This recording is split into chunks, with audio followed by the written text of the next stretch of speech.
Yeah. Hello, everyone, and welcome to NLP and the Coronavirus Day. I've forgotten what day it is, whether it's like 35 or 36 or I don't know. But anyway, I guess it's Happy VE Day here in the UK, Victory Day, and also a bank holiday. Though you'll notice that certain of us are still working. And I'm joined today by a very special friend of mine, Steve McDermott. Hi, Steve. Hello. Steve was a creative director for an advertising agency, got into personal development. And I met Steve in, we were trying to work it out, I think 1996, when Steve came and did practitioner training with me, and also did Presenting Magically. Since then, he's gone on to launch himself as an author, as a public speaker, motivational speaker, even though he doesn't like those terms, I know. And I think was the 3 times winner of European Motivational Speaker of the Year. 3 times, yeah? Great. And so here's the thing, what we've been talking about since we started this, probably a month, 5 weeks, 6 weeks ago, I don't know, was the idea of stabilize, ground, and grow. Stabilize as in get rid of your negative emotions, ground, get a positive emotions, positive mindset, and then grow. And we've been talking about that specifically with a number of my guests. And creative director. So I brought Steve on because at the moment, the thing that people need to be able to grow is creativity, innovation, and whenever Steve and I get together, because Steve, we've done a whole bunch of things called stand up, stand out. Steve comes in and does at least a day on my NLP trainers training around the differentiation between a speaker and a trainer, because there's a big differentiation there. And whenever we get together, we always get very creative and very innovative. Hence, we're kind of like experimenting here with you probably see 4 screens.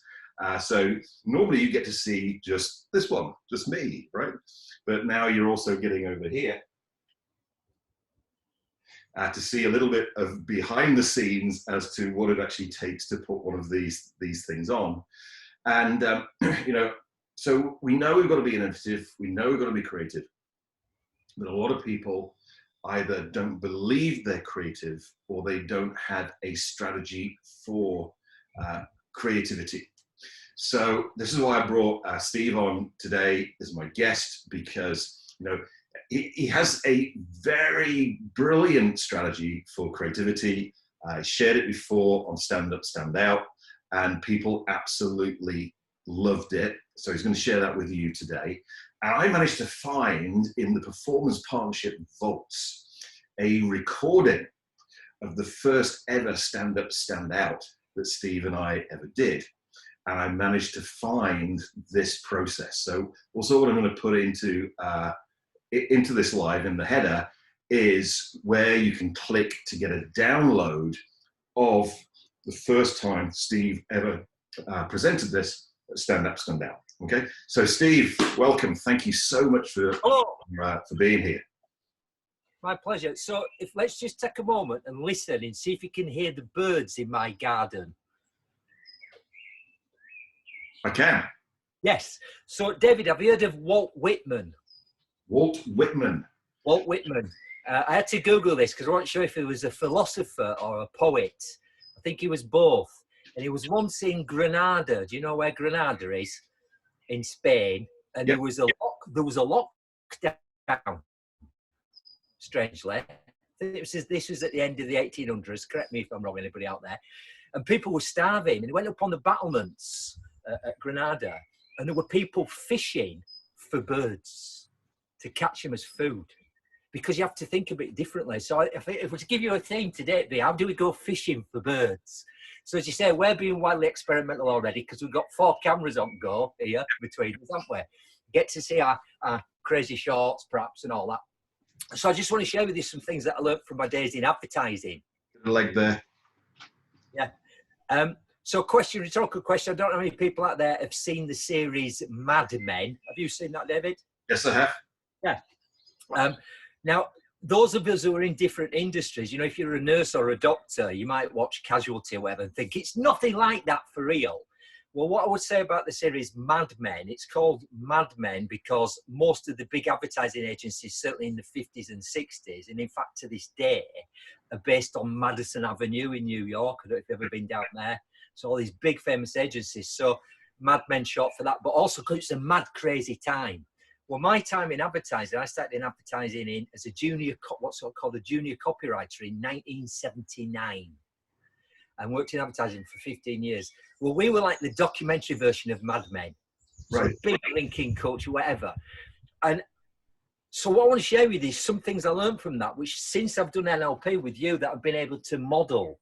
So Right. back at the time, we probably thought we just do it. We just do it, right? So that's what I want to focus on in the next few minutes, really, right? What I've learned.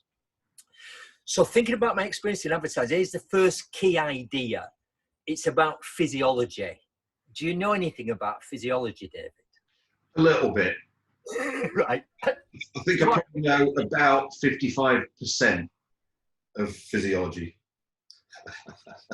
But it's also about being stand up and sitting down, right? So wherever you are right now watching this, I would encourage you to stand up. Yep. Be already standing up and notice the different physiology. And I know when I look back at some of my favourite award-winning ideas, in advertising, by the way, we love having positive strokes. So in advertising, there's loads of awards like at Cannes, well, there used to be, at Cannes and stuff, and yet you get a gong and it's like the Oscars, right? So I've won over 20 back in the day, 20 national and international awards for creativity. And when I look back at some of those ideas that were award-winning, not one of them did I think of sat at my desk. Right. Or in an office, possibly, right? Or with that physiology. So the first thing is, first of all, we need to get in like a creative mood. That'd be my first tip. Got to get in a creative mood. And I think that starts with moving around and finding a stimulating environment. So it's to do with your own physiology, but it's also to do with the environment you're in. So I'm in a totally different mood because I'm in my crazy shorts and I'm outside and I'm hearing the birds singing. So I can definitely go fishing for birds. So first of all, I would say, notice what sort of mood you're in, what sort of physiology you would call it, or state, and go, is the best state to be in to generate ideas? Let's talk about left and right brain. Now, you know that that's not a particularly accurate model, is it? But it's a useful model when we think about creativity. Generalized. Yeah, so left brain, logical thing, just being very simplistic with this. Left brain, logical, right brain, daydreaming, whatever. So we know when you stand up and move about, you're using whole brain. So talking about another TV series, did you ever watch The West Wing? Yes. Yeah, with Martin Sheen. And they used to have meetings where they'd move around, you're like, follow me, and everybody like, follow them. So good way to generate ideas, if you want to generate ideas, is, you know, we're all allowed at the minute in the UK, we're allowed out once a day, aren't we? Right? Yeah. That is a good time because if you're walking or running or exercising, you're using both sides of your brain. That's when most of your ideas occur. So the number one thing is to say, put myself in a stimulating environment, put myself in a stimulating state. Right. It's probably not going to be sat down looking at a Zoom camera, right? Yeah. Also, we're all in lockdown. Now, I'm fortunate, you're fortunate enough to have a decent amount of space. You know, I've got this nice garden space. I know a lot of people watching this won't have that. So let's say somebody watching this is in a tiny little flat. Even within that flat, decide what you might go, this is creativity corner. Now, I don't know about Pavlov's dogs, do you, David? And stimulus response and anchoring. But if you did know about that, you know, you could build this little space. So when I worked in advertising, we would have different rooms that we would go to. One of my clients is ITV, right? So if you go to ITV, go to their building, they have different rooms. They have like the, what's that series where it's set in a stately home? I can't remember that. It'll come to me. Doesn't matter. They've got a room that's based on that program. They've got the Coronation Street room, right? So you just go to these different rooms and they're actually dressed with props and photographs from those shows and you're in a different state. So to summarize that, it starts with getting in a creative mood, right. Both the environment you're in, but also the physiology that you're in, right? Yeah. So think about that. So the next bit is then to say, okay, once you create a mood, the next key thing is this, and it's about beliefs. About beliefs. So when I worked in advertising, you rarely told people, you'd be at a party, right? And somebody would say to you, what do you do, Stephen? I go, I'm a creative director of an advertising agency. And they'd say one of four things if you ever told them that. They'd say, you know those, Steve, can I ask you a question? You know all those millions of pounds that they spend on advertising and marketing, why don't they just take it off the price of the product to make the product or service cheaper? Now, I don't know if you know what the answer to that is. Well, nobody'd know it existed, would they, right? Yeah. Or they'd go, you know that wonderful commercial for Guinness with the horses going through the surf. Did you do that, Steve? I go, no. I did do Kaching a Saver Strip though for Metro Bus for the Yorkshire viewers out there. Kaching a work, Kaching, and that one, right? Or they'd always say, one of the other things they'd always say is, they'd say, I don't know how you do that, Steve. I said, do what? Have these appear above your head, right? Light moments. Like, am I right in thinking, Steve, your job is if light bulbs didn't appear, you'd get fired? And I'd say you're completely right in thinking that. But what that told me back to beliefs is there's certain people out there who believe that they're not creative and they're not innovative and they're not ideas factories. And we know it's all about beliefs, isn't it? So this really ties with NLP, getting in the right state. But what beliefs do you currently have about your level of being an ideas generator, right? So the next thing you need to do is sit back and go, do I actually believe that I'm creative or innovative? Because if I don't have that belief, I won't have the behavior. Mm-hmm. So we need to change that. So let's see if I can shake up your belief a bit. If you currently think you're not an ideas person, I think it's because why people maybe don't believe that they're innovative or creative is that they use the model of people like me who used to work in advertising or do work in advertising. They go, it's crazy guys on Madison Avenue with black specs and ponytails having light bulbs with no context, right? So the thing I would say is this, it's not just about creativity, it's about innovation and being grounded. What can we all be doing in lockdown and stuff like that, right? And what I would say is change your definition of creativity. Right. From it having to be like an astounding breakthrough, massive light bulb. So what if you were to decide that innovation or creativity is what you're going to stop doing? Rather than we put all our focus on what we're going to start doing. We're going to use 4 cameras and we're going to, use props. Yeah, what are you going to stop doing? And everybody can do that. So in a business, if you work in a business and if you're going to go back into the office environment, just look around and go, what we did in the past and what we're going to stop doing. Not because of health and safety, but it's like habit, right? Also, think about, when people think about creativity, they think about having these amazing ideas, for a pop video or a song or writing a book. And I think it's about thinking the little things. If it's not coming up with one idea that's going to make things 1,000% better, it's coming up with 1,000 ideas that are going to make things 1% better. And we can all do that on a daily basis. So in summary, get in a creative mood, check you've got the right beliefs. Kids are great, right? I think, if you look at me, I've always believed I've been creative because I had a fairly unique experience from being a little boy. One of the things I was always good at school was drawing, and I never lost that belief that I'm great at drawing. In fact, I went to Catholic grammar school, and I know to this day I'm probably one of the only few people who did A-level art. Everybody else was doing Latin, right? Then I did a foundation course in fine art, and then I did 3 years of graphic design before I got into advertising. So I've always believed I've creative. I've always been using the right part of my brain naturally. The other reason people don't believe the creative is that we get trained out of using our right brain. One of my favourite speakers is a mate of mine. He's called Sir Ken Robinson. Have you heard of Sir Ken Robinson, David? Indeed, yeah. Well, you should have done, because TED Talks, right? The most viewed TED Talk of all time is by Sir Ken Robinson. So there's a lot of TED Talks, so you better be good at it. He's an astounding presenter. He comes from an academic background. But I think with this belief thing, it's brilliant when you think about how kids are creative. We get trained out of it because key function of the right brain is daydreaming. What happens at school if you daydream? Stop. Well, we're from the era when people throw something at you and go, don't daydream, right? Yeah. So we get trained out of creativity into logic. So logical people, left brain will go 2 and 2 equals 4, right? Creative people go 2 and 2 equals fish, right? So Ken Robinson, this is it, I'm giving Ken credit for this. He came up with this brilliant story, and he tells this story in his TED talk, I think, where he said there's a little girl at school, let's call her Katie, and she's like 6 years old, and she's drawing a picture. You know, when you concentrate, you put your tongue out, and she's really concentrating, and the teacher says to her, "Hey, Katie, what are you drawing there?" And she says, "Miss, I'm drawing a picture of God." And the teacher says, "But Katie, nobody knows what God looks like." And Katie says, "Well, they will in a minute."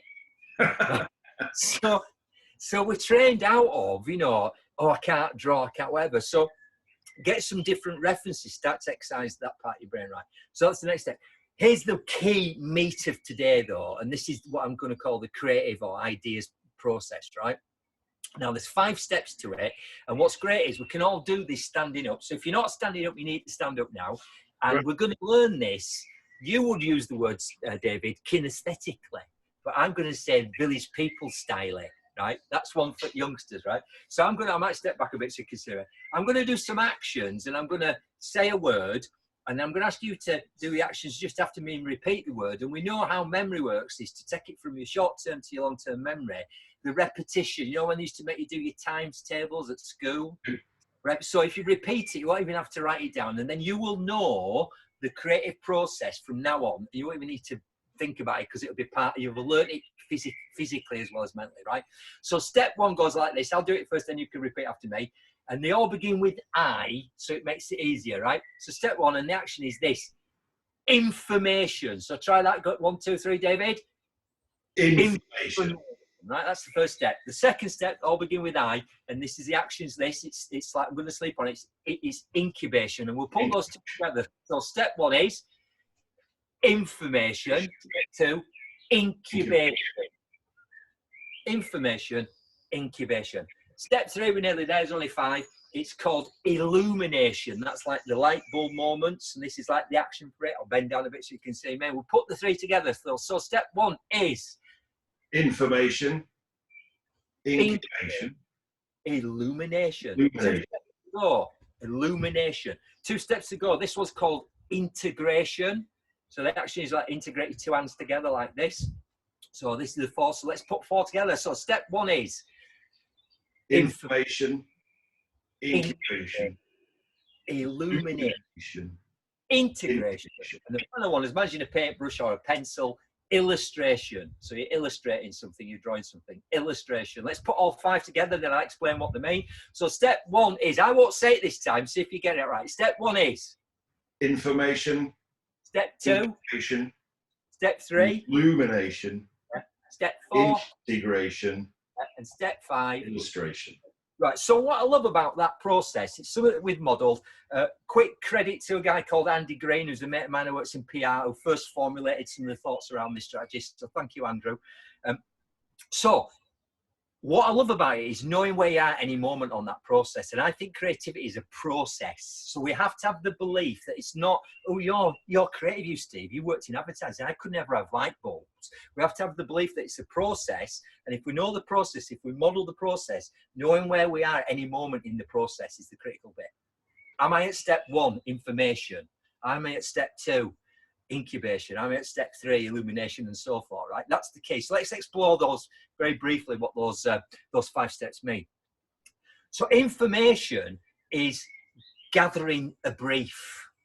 So again, when I worked in advertising, why people believed that you're either creative or you're not creative, and light bulbs, was that somehow somebody said, hey, creative department, come up with an idea for something. And you go, okay.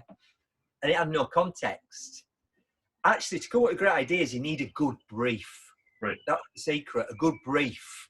So just as a speaker, and you're a speaker too, or if you're designing an NLP training, you start with your outcomes, don't you? Yep. You start with your outcomes before you start getting lost in the detail of the content. Same with this, you've come up with ideas, what we're trying to achieve, you know? So as an example, if it was in advertising, we're going to advertise bananas. So we need to decide as a team, and if you like with the stakeholders or the client, Mr. or Mrs. Client, what do we want to say about bananas? Do we want to say bananas are good for you? Do we want to say bananas are a nice colour? Do you want to say bananas are cheap this time of year? And the clients would often go, I want to say all those things. You go, no, the best ideas are simple and single-minded. Pick one. You go, oh, we want to say bananas are good for you. Right. Now, our job as creative people is to come up with the funkiest, craziest, most original way of saying that. So you need to agree the brief. So, because the trouble with ideas is they're very subjective, aren't they? Mm-hmm. So when I used to work in advertising, the hardest bit, and that's the final process, illustration, wasn't coming up with an idea. Often it was selling it to the client. Because so anything we can do to judge our ideas in an objective way. So that's the first part of information, getting a good brief. Right. Also, you want to stick all that information or the brief or what is it we're trying to achieve in your head. Because if you don't stick it in your head, you don't get step 2. Do you remember what step 2 is? Incubation. On it, sleeping on it. I don't know if you've ever been in a so-called brainstorming meeting. I think there was a time when we weren't allowed to say that, when we had to go in the shower. Don't care, I'm going to call it brainstorming. The vast majority, in my experience, even when I worked in advertising, don't work. You know, we get a flip chart. You've got a flip chart there and like, come up with loads of ideas, right? Because normally we grab people and go, come here, we're doing some ideas generating.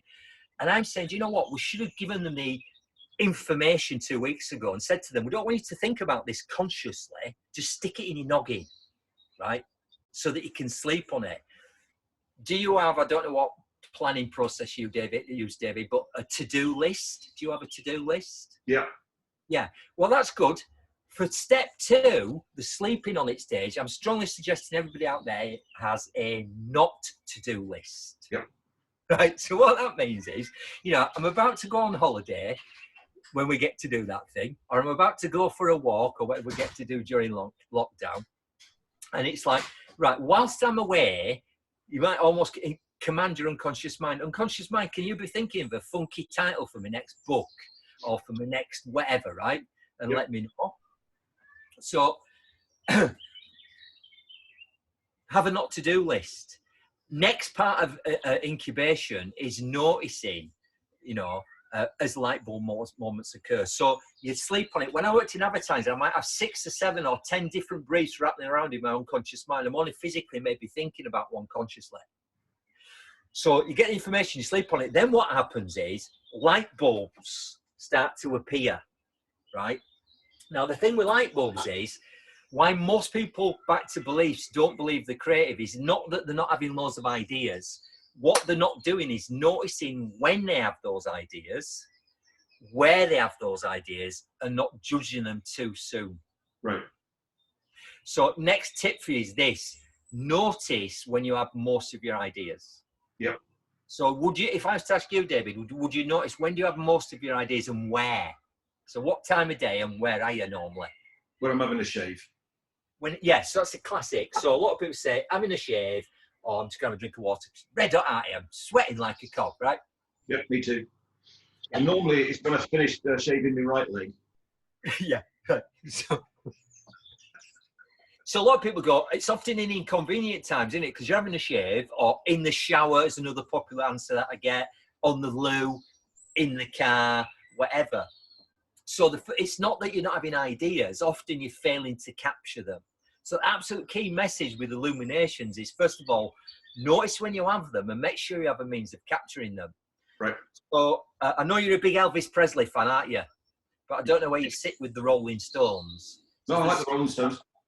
Yeah, okay. There's a story about Keith Richards, you know, back in the day, waking up after a typical Keith Richards night one morning, well, perhaps more accurately one afternoon, and thinking, I think I was partying last night. I was up to something. I've got a vague memory of doing something. And he goes over to the corner. There's one of these old reel-to-reel cassette tape decks that I back in the 60s, and presses play to hear the opening bars to I Can't Get No Satisfaction.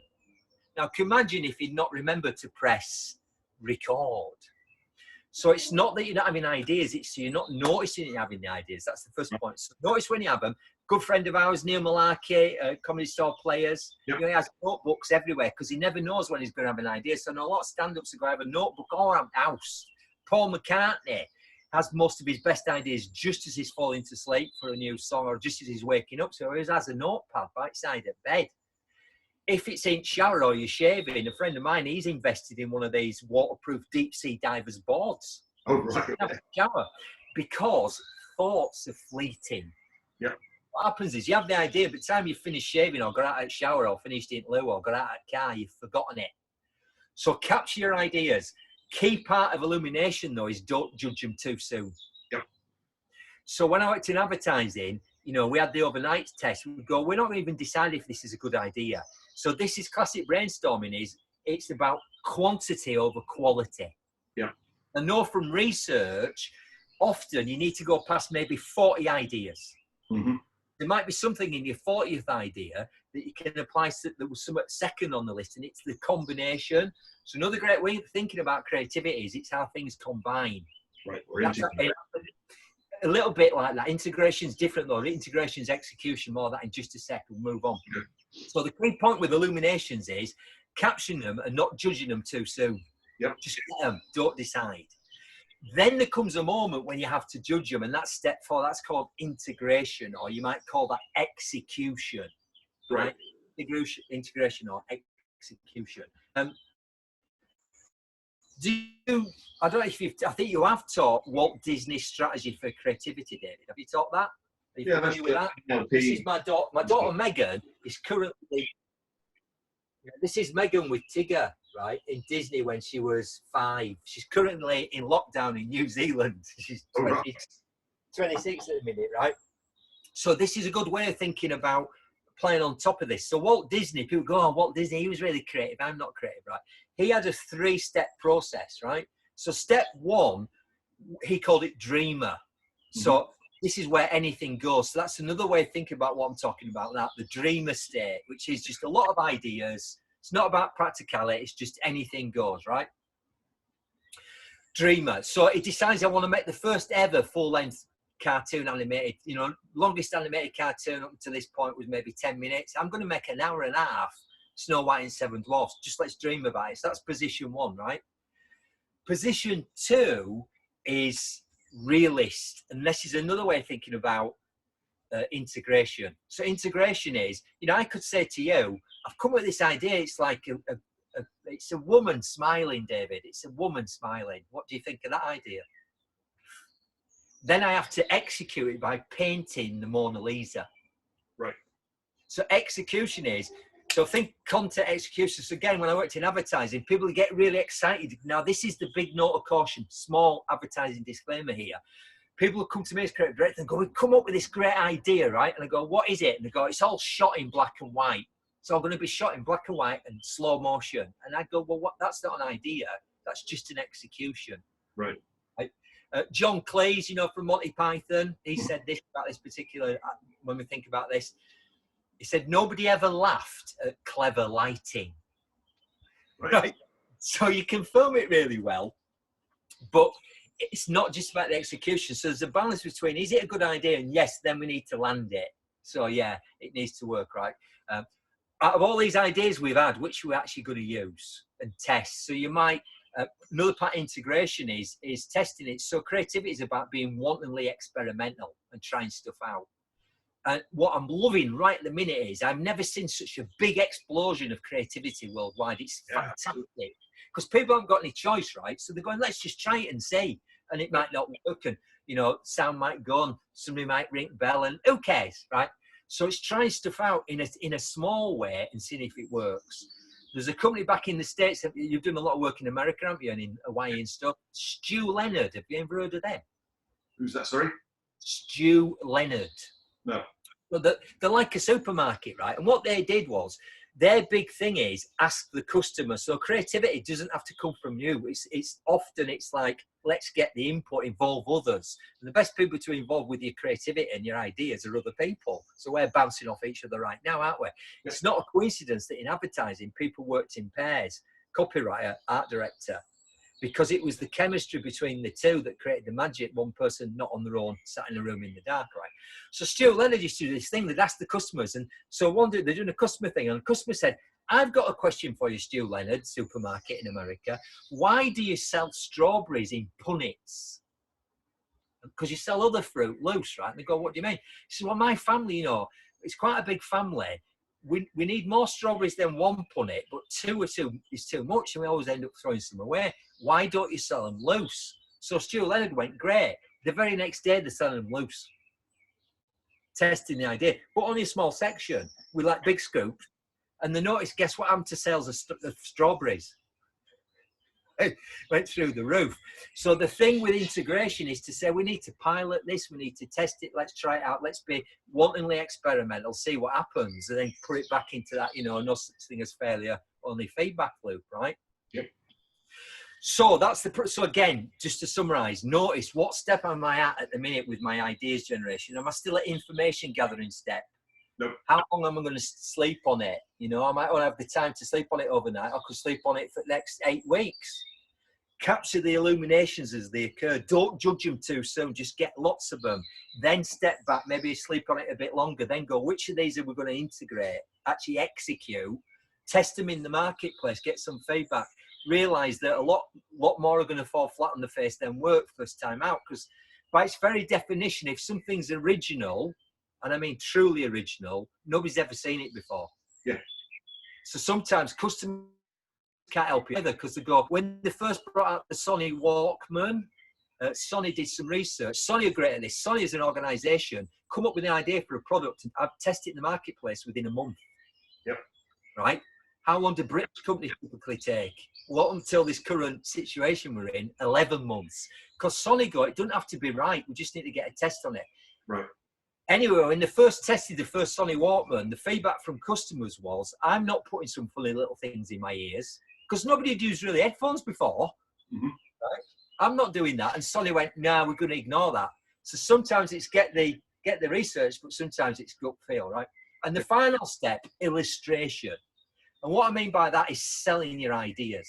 So I think the bigger part of being innovative, the bigger part of being creative is not so much the coming up with the ideas, and you've got a process to follow for that now. It's selling it to other people. Yep. So there's a whole set there, and you'll have done this in some of your other Facebook Lives. There's a whole set there about being able to persuade and influence and sell people on your ideas, especially if it's genuinely original, right? Back to, just to complete the Disney strategy, by the way, you thought I wasn't going to come back to that, didn't you? But to sit on the top of this. So dreamer is idea generations. This is when we NLP modeled Disney, right? Second step is realist. So that's where we go. We're going to do this cartoon about 7 dwarfs. It's going to last an hour and a half. It realist goes, how many animators will that need? What's that going to cost, right?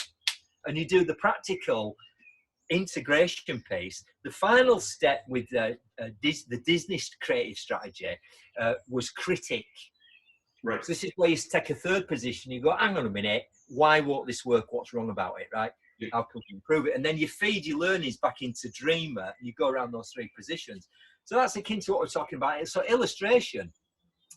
When I worked in advertising, I had 40 mad people reporting to me at one point, right? And they come back with some of their ideas, and you go, wow. Even though you followed a strategy and a process that we're discussing now, that is still amazing, fantastic, right? But often they weren't being as successful as I was being as creative director or as a copywriter, because a lot of their ideas ended up in the bin. Right.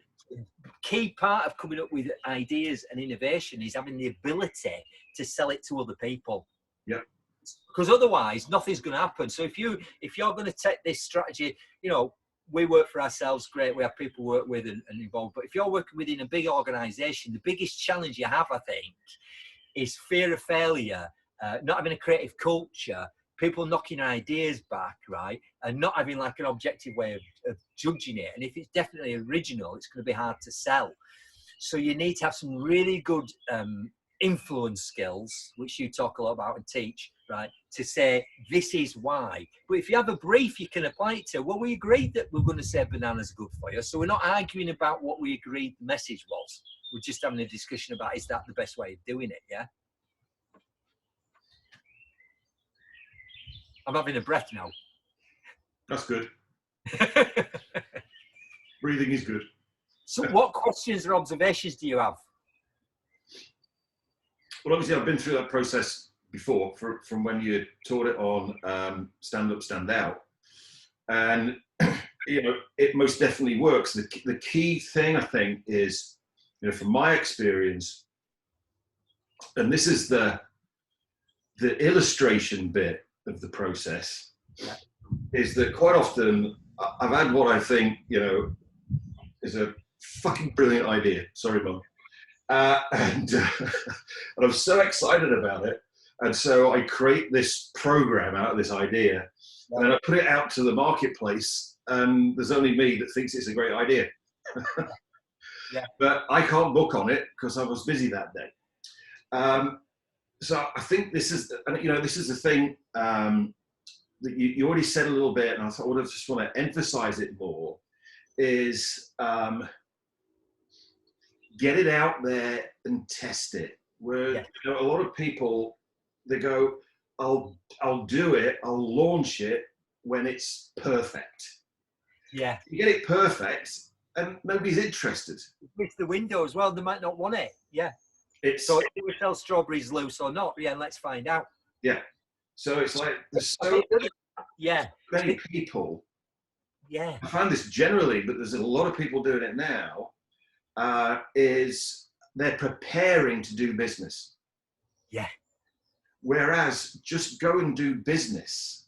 If it was a good idea, you'll do business. If it wasn't, you won't do business, and be okay, get your ego out of the way and just drop it and do something else. That's what I'm getting from what you've Here's the other dynamic with it, right? So there's another good mate of mine who was a great speaker, Phil Eskith, talks about the psychology of persuasion. He was a new business director in one of our rival agencies, right?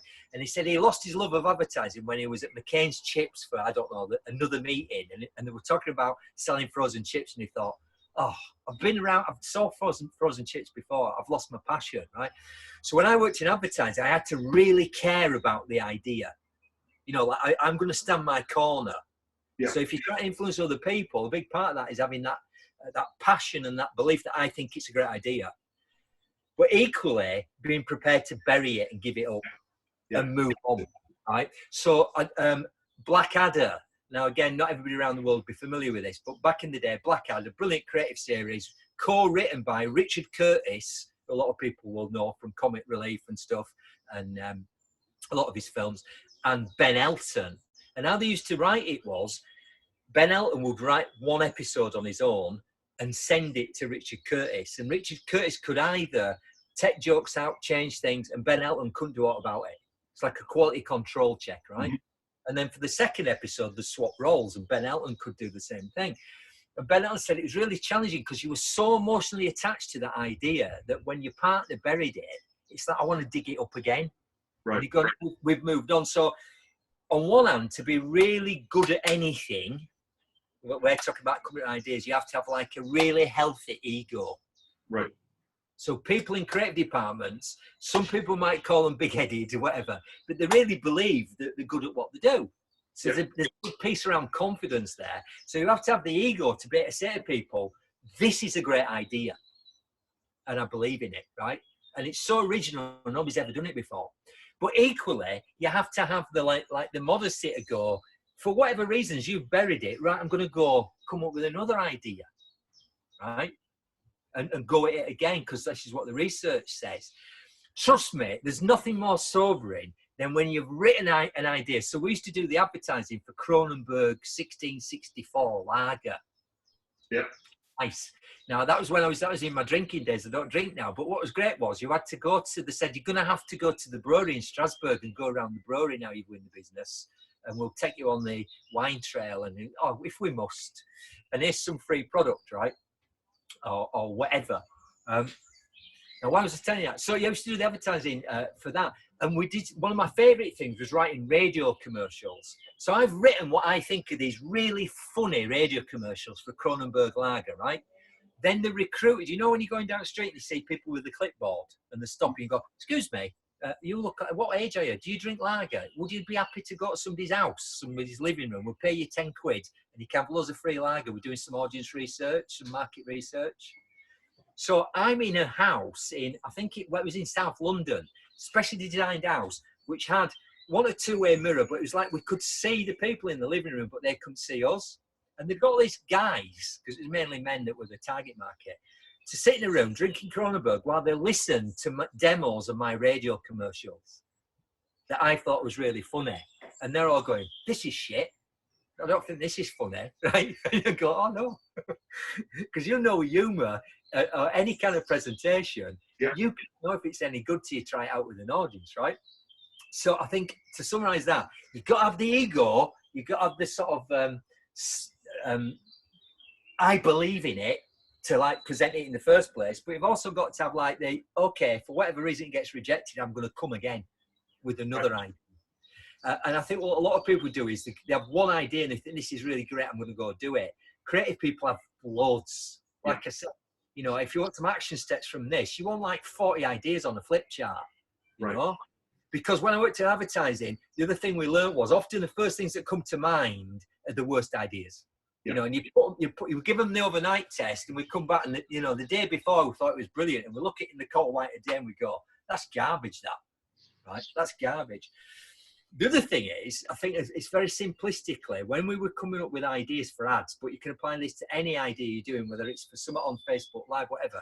You've got. I'm going to do it. It's VE day, isn't it? So is it that way, right? VE day. You've got two ways you can come up with an idea.